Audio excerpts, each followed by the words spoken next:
Class को देख रहे हैं उन लोगों को हरियाणा के इतिहास के बारे में जो पता होना चाहिए वो ये कि दो हिस्से हम पढ़ चुके हैं। तीन ही हिस्से होते हैं ना। एक को आप कहते हैं प्राचीन, जिसमें कि मेन क्या क्या आता है। मेन आता है हड़प्पा वाला काल प्राचीन में, फिर आती है वैदिक सभ्यता, इसके बाद आ जाते हैं महाजनपद जिसमें कि बौद्ध और जैन की बात करते हैं। ये सब एंशियंट में पढ़ते हैं महाजनपद। और फिर इसी में आ जाता है बौद्ध और जैन के बाद मौर्य, और इसी में आ जाता है गुप्त। और फिर मौर्य के बाद मौर्योत्तर, गुप्त के बाद गुप्तोत्तर, इतने पे एंड हो जाएगा प्राचीन। प्राचीन के 4-5 टॉपिक होते हैं बस जो मेन, जिसमें से क्वेश्चन बनते हैं। मध्यकाल की अगर बात करें तो इसमें गिना जाता है आपका मेनली गजनवी और गौरी, जिनसे शुरुआत मानी जाती है इनकी। और इसके बाद फिर पूरी दिल्ली सल्तनत जिसको आप कहते हैं, जिसका फॉर्मूला हमने कल पढ़ा था, ग ख तस्लम, यही तो पढ़ा था कल। और फिर इस म का मतलब है मुगल, जिसका अपना फॉर्मूला है भाजसा, कल हमने ये कंप्लीट किया था। फिर हमने एक और टॉपिक पढ़ा था 57 की क्रांति से, जिसमें हमने स्टार्टिंग की थी, और आज़ादी 47 जिसमें कि यूनियनिस्ट पार्टी आपने पढ़ी थी, आर्य समाज आपने पढ़ा था, जमींदार लीग आपने पढ़ी थी, गांधी जी का हरियाणा में आगमन था, फिर उन्होंने भिवानी में, रोहतक में, कलानौर में कैसे भाषण दिए थे, फिर वो अम्बाला आए थे, कैसे उन्होंने क्रांति का अलख जगाया, जिसमें कि लाला मुरलीधर जी ने उनकी मदद की, लाला लाजपत राय जी ने उनकी मदद की, और कैसे सुभाष चंद्र बोस की आजाद हिंद फौज में, इंडियन नेशनल आर्मी जो उन्होंने बनाई थी, उसमें आपके ढेरों जवान लड़के शामिल हुए, जिनमें से कई सारे वीरगति को भी प्राप्त हुए। तो वो सब चीजें हमने पढ़ ली हैं। यानी आपने ये मध्यकाल कंप्लीट कर लिया। इस मध्यकाल के बाद ये वाली जो बातें थी ना, ये आपके आधुनिक काल का हिस्सा थी। ये दोनों लास्ट के लगभग 6-7 क्लासेस जो हैं वो इन्हीं पर बेस्ड हैं। वो आपको जरूर पढ़नी है, तभी आप किताब समझ पाओगे। अगर आपने वो नहीं सुनी है तो फिर आपको किताब समझ में नहीं आएगी। आज हम स्टार्ट करेंगे प्राचीन भारत, ठीक है। तो प्राचीन में एक एक करके इसको पढ़ते जाएंगे। डिफिकल्ट नहीं है अगर समझ के पढ़ोगे, बहुत ज्यादा डिफिकल्ट है अगर बिना समझे सोचोगे सीधे किताब उठा लूं, क्योंकि वो फैक्ट्स समझ में नहीं आएंगे। पहले कॉन्सेप्ट क्लियर होना चाहिए। आज हम बात करेंगे इसकी 4-5 ही टॉपिक हैं। जिसने हिस्ट्री पढ़ी है उसके लिए दिक्कत नहीं है। आज सबसे पहले बात करते हैं, हम पीछे से कवर करते चलेंगे, तो गुप्त और गुप्तोत्तर काल। गुप्त और गुप्तोत्तर काल, यानी गुप्तों के बाद का और गुप्तों का। आप सब हिस्ट्री पढ़ के आए होंगे ऐसी उम्मीद है, क्योंकि जो बच्चा कंपटीशन की तैयारी करता है ना, उसको हिस्ट्री तैयार करनी ही पड़ती है। हिस्ट्री, पॉलिटिकल साइंस, साइंस, ये सब पढ़ना पड़ता है। तो आपसे एक्सपेक्टेड है कि आपको हरियाणा हिस्ट्री तब समझ में आएगी जब आपको पहले इंडियन हिस्ट्री आती होगी। अगर इंडियन हिस्ट्री नहीं आती तो हरियाणा हिस्ट्री सीखना मुश्किल है। गुप्त और गुप्तोत्तर की बात कर लेते हैं। तो गुप्त में यहाँ मेरा मेन मतलब है, मेन आदमी कौन होगा गुप्त में? एक तो चंद्रगुप्त मेन आदमी होगा, जिसको कि कहते हैं वास्तविक संस्थापक। फिर इनका बेटा था जिसका नाम था समुद्रगुप्त, जिसने कि 9 आर्यावर्त के राजा हराए थे और 12 दक्षिण भारत के। फिर इनका बेटा था अपने दादा के नाम जैसा, जिसको हम कहते हैं चंद्रगुप्त सेकंड। फिर इनका बेटा था जिसका नाम था कुमारगुप्त, जिसने यूनिवर्सिटी बनवाई नालंदा वाली। और फिर इनका बेटा था स्कंदगुप्त। यही तो मेन गुप्त थे। ये बहुत बड़े आदमी हैं, इनका टाइम बेस्ट टाइम है। और अगर कहीं इंडिया में स्वर्ण काल कब था, तो आप कहोगे गुप्तों का काल स्वर्ण काल था। आधुनिक मंदिर जो आप देखते हैं, ये मंदिरों को जो कहते हैं कि देन किसकी है, तो इस काल की देन है। आप गंगा यमुना का देवियों के रूप में जो चित्र देखते हैं, वो इनकी देन है, इस काल की। तो मंदिर हैं, मूर्तियां हैं गंगा यमुना की, या आप बात कर लीजिए साइंस की, मैथ्स की, आर्किटेक्चर के, ये बेस्ट एग्जाम्पल हैं गुप्त काल में। तो इनका असर आप पे भी आया होगा। ऑब्वियस सी बात है, इतने बड़े राजा अगर थे तो आपसे भी प्रभावित, आपका एरिया भी प्रभावित रहा होगा। आप जैसे समुद्रगुप्त की बात करें तो ये जब इसने पूरे भूमंडल को बांधने का जब एक इसने प्लान किया, तो उस टाइम पर आपके हरियाणा भी इन्हीं के एरिया में गिना जाता था। तो इनका आधिपत्य आपके हरियाणा तक था। गुप्तों का बस इतना है, बाकी इन्होंने कोई हरियाणा पे ऐसे अलग से नहीं पढ़ाना कि इनका ये योगदान है, ये योगदान। एक छोटी सी लाइन है कि भाई समुद्रगुप्त के टाइम में आपका हरियाणा जो था वो गुप्तों में शामिल हो गया था, ठीक है। तो यहाँ छोटे मोटे से जो राजा वाजा थे उन सबके ऊपर हावी हुआ गुप्त, और अब हम लोग गुप्तों के अंडर आ गए। उनकी रियासत, मतलब उनका जो टेरिटरी थी, हम उसका हिस्सा बन गए। गुप्तोत्तर काल में, यानी जब गुप्त कमजोर पड़े, इनका अंत हुआ, तब आपके यहाँ बड़े राजा जन्मे। जब देश में बड़ा राजा था तो आपके यहाँ बहुत बड़े राजा नहीं थे। जब देश के बड़े राजा का अंत हुआ गुप्तोत्तर काल में, तो आपके यहाँ कई छोटे छोटे से राज पाठ संभालने वाले देखने में मिले, जिनमें एक आपने शायद सुना होगा, वर्धन राज्य। वर्धन राज्य, और इसी को हम कह देते हैं पुष्यभूति, पुष्यभूति वंश। क्यों ऐसा बोलते हैं? इसके कई राजाओं के नाम में वर्धन लगता था, जैसे प्रभाकर वर्धन, राज्यवर्धन, हर्षवर्धन। तो वर्धन इनके कारण वर्धन कहलाया। और पुष्यभूति क्यों कहलाया? क्योंकि जिसने इसकी शुरुआत की, जो पहला स्वतंत्र, जिसने कहा कि मैं इंडिपेंडेंट राजा हूं और ये मेरा वंश है और हम यहाँ के राजा हैं, उस आदमी का नाम था पुष्यभूति। ये पहला राजा था। कहते हैं इस वंश में 6 प्रतापी राजा हुए, जिनके बारे में साक्ष्य हैं लिखित में। हुए तो पता नहीं कितने होंगे, लेकिन मेन माने जाते हैं 6 राजा। और इन 6 राजाओं में ही एक नाम है हर्षवर्धन का। तो इसका पुष्यभूति पहला ताकतवर राजा था। और पुष्यभूति कहाँ था? तो ये हरियाणा में थे, मेनली हरियाणा। आपको कैसे पता? क्योंकि इनकी राजधानी थी थानेसर। थानेसर आज भी हरियाणा के कुरुक्षेत्र के एरिया में पड़ता है। थानेसर या स्थानेश्वर जिसको कहते थे, वो हरियाणा में आज भी एज इट इज है, कुरुक्षेत्र का हिस्सा। ये इनकी राजधानी। तो राजधानी कहाँ बनाएगा आदमी? जहां उसकी टेरिटरी होगी। इसका मतलब ये हरियाणा से संबंधित है। ठीक है। अब इस वंश में कई प्रतापी राजा हुए और एक बड़ा राजा इसमें हुआ प्रभाकर वर्धन। प्रभाकर वर्धन कहते हैं ये चौथे नंबर का बड़ा राजा था, प्रभाकर वर्धन। बहुत बढ़िया राजपाट चल रहा, सब कुछ ठीक ठाक था भाई, रिच एरिया था, खूब टैक्स आता था, बढ़िया सेना थी इसके पास। इसके 3 बेटा बेटी हुए।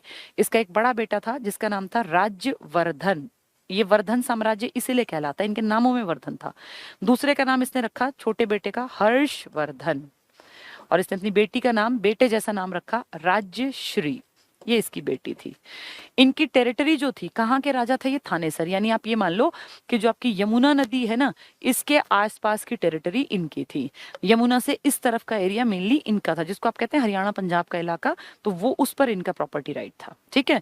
अब प्रभाकर वर्धन ने अच्छा खासा राजपाट किया। जब बूढ़ा हुआ, एज्ड हुआ, तो जैसा कि हमारे इंडिया में नियम था कि ज्येष्ठ पुत्र, बड़े बेटे का हक होता है पहले राजपाट पे। ये पुरानी व्यवस्था चली आ रही है। आज भी आप देखें, हमारे पेरेंट्स के टाइम तक बड़े भाई की इज्जत घर में ज्यादा हुआ करती थी। अब धीरे धीरे सब बराबरी पर आ गया, लेकिन मुझे ध्यान है कि हमारे पापा के टाइम तक ताऊ जी की इज्जत एक अलग थी। तो ये आज से नहीं है, सदा से हमारी रीत चली आई कि घर में बड़े की इज्जत एक अलग ढंग से मानी जाती है, बशर्ते कि वो उस लायक भी हो। आधे तो लायक ही नहीं होते ना, फिर कैसे इज्जत करें। तो राज्यवर्धन का पहला हक था, पिताजी के गुजरते ही ये राजपाट संभालने बैठ गया। 605 ईस्वी में ये राजा बना, एडी। ठीक है। इन्होंने अपने जीते जी अपनी बेटी की शादी कर दी थी मौखरी वंश के राजा के साथ। मौखरी वंश कहाँ था? यूपी के एक बहुत उपजाऊ इलाके पर, जिसको आप कहते हैं कन्नौज। तो इनकी बेटी जो है ना, उसकी शादी कर दी इन्होंने कन्नौज के राजा से। कन्नौज यूपी में आज भी एक जगह का नाम है, कन्नौज। जैसे आपके यहाँ थानेसर है ना, ऐसे कन्नौज आज भी है यूपी में। तो कन्नौज में अपनी बेटी की शादी, यानी हरियाणा से एक लड़की की शादी यूपी की तरफ कर दी। भाई दोनों अच्छे इलाके हैं, दोनों में नदियां बहती हैं, खान पान बढ़िया है, रिच कल्चर है। तो ठीक है, कोई दिक्कत नहीं है, ऐसा सभी करते हैं। तो ये नॉर्मल सी बात थी। लेकिन क्या हुआ, जब जैसे ही ये आदमी एक्सपायर हुआ ना, इसके बड़े बेटे के राजपाट या गद्दी संभालते ही इसकी जो बहन थी राज्यश्री, इसके हस्बैंड का मर्डर कर दिया। किसने? जो उसके अड़ोसी पड़ोसी होंगे, जिनमें कि गौड़ वंश का था अपना ये शशांक था, और 1-2 और मालवा के राजा वजा थे। तो इनकी खुद की माँ जो थी ना, वो मालवा राजा की बेटी थी, यानी पुरानी रिश्तेदारी थी। तो एक चिढ़ होती है। अब अगर आपने हिस्ट्री पढ़ी है डिटेल से, तो आपको बहुत अच्छी तरह समझ में आ जाएगा। ये मान लीजिए यहाँ हरियाणा में, ये यूपी में, यहाँ की लड़की की शादी यहाँ की। ये यूपी का कन्नौज बहुत बहुत बढ़िया इलाका है। इस पे हर कोई सोचता है यार मेरा अगर कब्जा हो जाए तो यहाँ से मुझे खूब टैक्स मिलेगा, मतलब रिच एरिया है, खूब बढ़िया खेती होती है। तो इस पे नजर रखता था मालवा वाला भी, बंगाल वाला भी, इस तरह के जो आसपास के रहे, असम भी, इस तरह ये छोटी टेरिटरी के राजा। तो ये इन सब की नजर में था कि कैसे ना कैसे कन्नौज हमें मिल जाए। तो कन्नौज के राजा का मर्डर कर दिया प्लान करके। किस किसने? मालवा और बंगाल के राजाओं ने मिलके, और उसको बहला फुसला के उसका मर्डर कर दिया। कन्नौज का राजा मरते ही वो प्रॉपर्टी खाली हो गई। अब प्रॉपर्टी खाली हो गई तो जिसका मन करेगा अटैक करके प्रॉपर्टी को ऐंठ लो, पहले यही तो तरीका था प्रॉपर्टी ऐंठने का। तो इसलिए कन्नौज की जैसे ही प्रॉपर्टी खाली हुई, वो लड़का मरा, तो उस राजा का मर्डर हुआ। तो ये जिम्मेदारी बन गई भी, जिनकी बहन थी कि भाई अपनी सिस्टर के हस्बैंड का किसी ने मर्डर कर दिया, तो सिस्टर को संभालना पड़ेगा ना उसकी प्रॉपर्टी को। इसीलिए जब जैसे ही राज्यश्री का पति मरा या उसकी हत्या हुई, तुरंत से राज्यवर्धन, अभी राजा बने साल हुआ था मुश्किल से, 606 की घटना है, अपनी बड़ी सेना लेके, इसको पता चल गया कि अब मेरी सिस्टर के जो इलाका है, क्योंकि बेटा बेटा कोई था नहीं बड़ा, अब इस पे अड़ोसी पड़ोसी जो है वो नजर डालेंगे और वो इसको हड़प लेंगे इस प्रॉपर्टी को, और इसकी जो सिस्टर है वो कहाँ जाएगी। तो इसीलिए इसने चढ़ाई कर दी एक सेना लेकर राज्यवर्धन ने कि भाई मेरी बहन की प्रॉपर्टी है, और अगर इसका हस्बैंड नहीं है तो अब ये प्रॉपर्टी मेरी बहन के नाम पे हम संभालेंगे। तो राज्यवर्धन अपनी सेना लेके गया गुस्से में कि किसने हत्या की है, मैं उसको छोड़ूंगा नहीं। भाई एक ही बहन थी और पिताजी थे नहीं, तो सिस्टर की जिम्मेदारी तो बड़े भाई की बन गई ना। तो यहाँ से राज्यवर्धन अपनी सेना लेके गया और इसने जाके वहां पे ये एक बड़ा स्टेप लेता उससे पहले प्लान करके, और ये जो साउथ वाले थे ना दोनों, इन दोनों ने, गॉड नरेश शशांक ने इसका भी मर्डर कर दिया, बहुत चालाकी से इसका मर्डर कर दिया। यानी ये लेने गया था बदला, लेकिन अपनी जान गवा बैठा। तो देखो पहले सिर्फ कन्नौज खाली हुआ, अब क्या भी खाली हो गया, थानेसर। तो दो बड़ी प्रॉपर्टी अब खाली हो गई। कन्नौज तो है ही, वहां के तो राजा का मर्डर कर दिया, और जब उसका बदला लेने के लिए थानेसर से राजा चला, क्योंकि वो उसका रिलेटिव भी था, तो उसका भी मर्डर कर दिया। तो सोचो यमुना के पास की दो प्रॉपर्टी खाली हो गई, एक हरियाणा वाली और एक यूपी वाली। तो अब ये दोनों उपजाऊ इलाके हैं। अब इसमें कन्नौज में तो कोई राजा नहीं था क्योंकि उसका कोई बड़ा बेटा नहीं था, लेकिन हर्षवर्धन तो जवान था ना, 16 साल का लड़का था। अब 16 साल का लड़का तो राजा बन सकता है। 14 में अकबर राजा नहीं बन गया था क्या? तो 13-14 के बाद तो राजा बनना नॉर्मल बात थी। अब 16 साल के इस लड़के पे अचानक से देखो कितना दुखों का पहाड़ टूटा। एक साल के अंदर जीवन कैसे बदला। या तो पिताजी बैठे थे, बड़ा भाई बिल्कुल फ्री था, या 605 में पिताजी चल बसे, 605 में ही इसके भाई को राजा बना दिया, इसके जीजा का मर्डर कर दिया, और अब इसका भी मर्डर कर दिया। इसे कहते हैं देखो टाइम कैसे बदल सकता है किसी का भी। कहने को राजा थे, क्या शाही ठाठ में रहता होगा ना कि बढ़िया घर में बहन की शादी हो गई, बड़ा भाई मेरे सिर पे बैठा, मेरे पिताजी मेरे सिर पे, कभी चिंता ही नहीं थी। और देखते देखते सब कुछ खत्म हो गया, पिताजी भी गए, बड़ा भाई भी गया, और सिस्टर भी विधवा हो गई। अब ये 16 साल का एक लड़का अपनी सेना लेके गुस्से से भरा कि सब कुछ खत्म कर दिया कुछ लोगों के घटिया चाल ने। क्यों? कन्नौज हड़पना था। ये अपनी ताकतवर सेना को लेके जैसे ये गया था ऐसे ये भी गया। इस लड़के ने बहुत समझदारी से काम लिया, और इसने सब कुछ प्लान करके जिन लोगों ने इनके जीजा को मारा था और इसके भाई का मर्डर किया था उन सबको साफ कर दिया। और इसकी मदद की थी असम की तरफ से आने वाले राजा ने भी। तो एक ये 16 साल का लड़का, जो काम इसका बड़ा भाई इसके पिताजी नहीं कर पाए, वो काम इसने किया। और सिर्फ एक छोटी सी प्रॉपर्टी का मालिक बनता अगर पिताजी बैठे होते, तब शायद ऐसे मारकाट ना मचाता।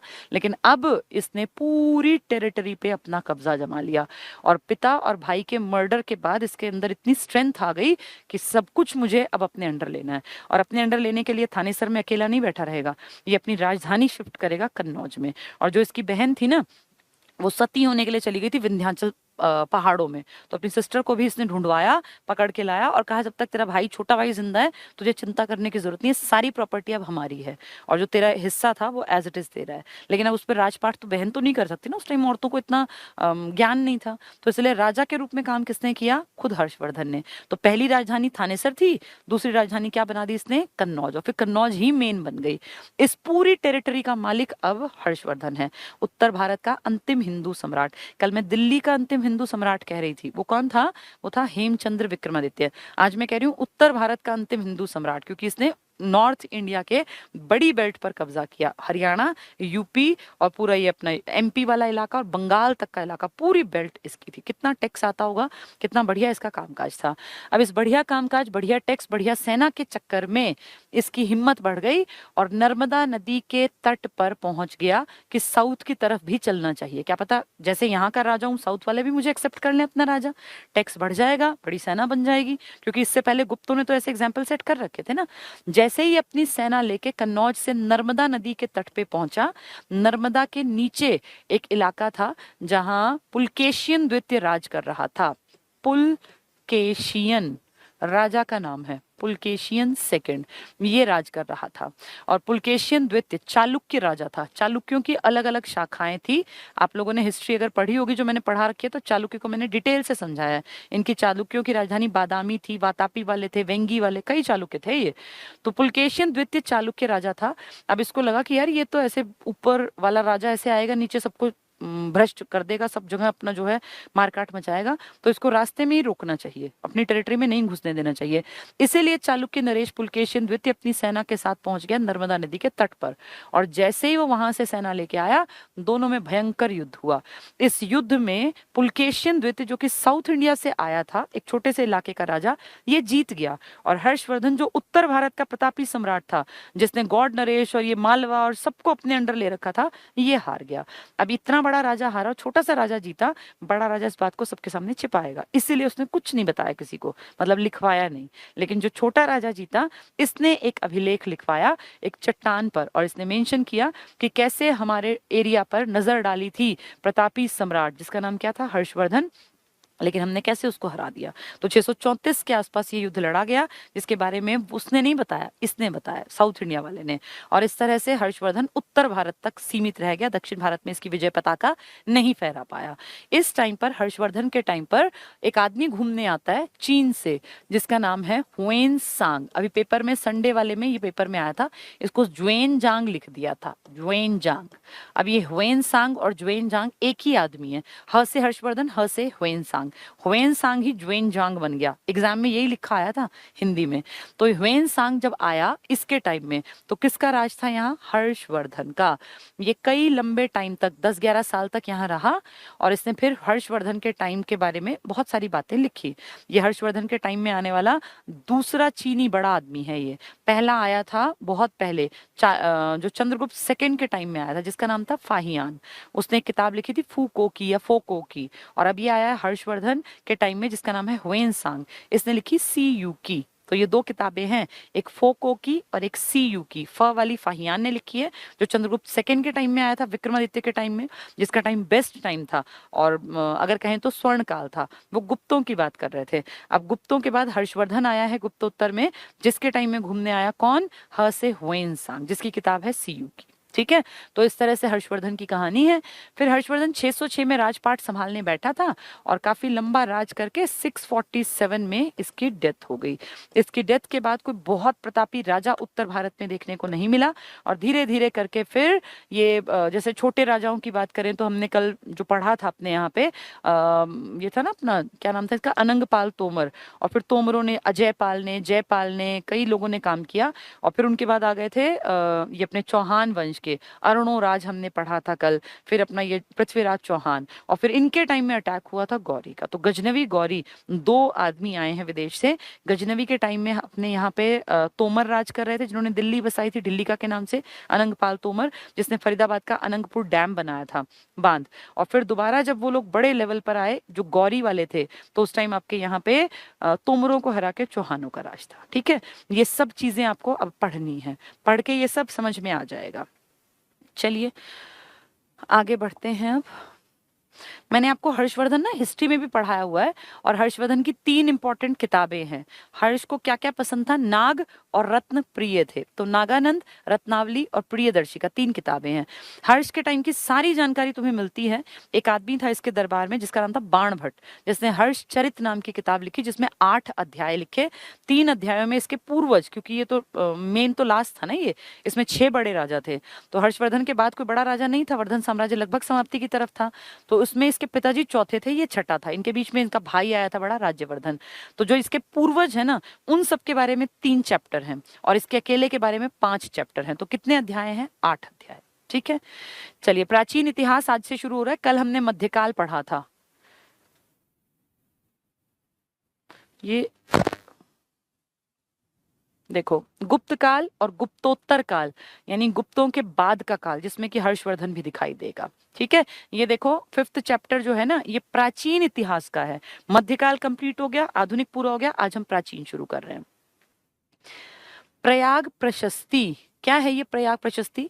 प्रयाग में, प्रयाग मतलब इलाहाबाद, इलाहाबाद में प्रयाग में एक बहुत बड़ा सा खंबा है। ये बहुत बड़ा सा स्तंभ, जिसको आप बोलते हैं, खंबा तो मैं लोकल आपको समझाने के लिए बता रही हूँ, स्तंभ है बहुत बड़ा। इसको कहते हैं, अशोक ने बनवाया था, कौशाम्बी में लगवाया, वत्स की राजधानी में।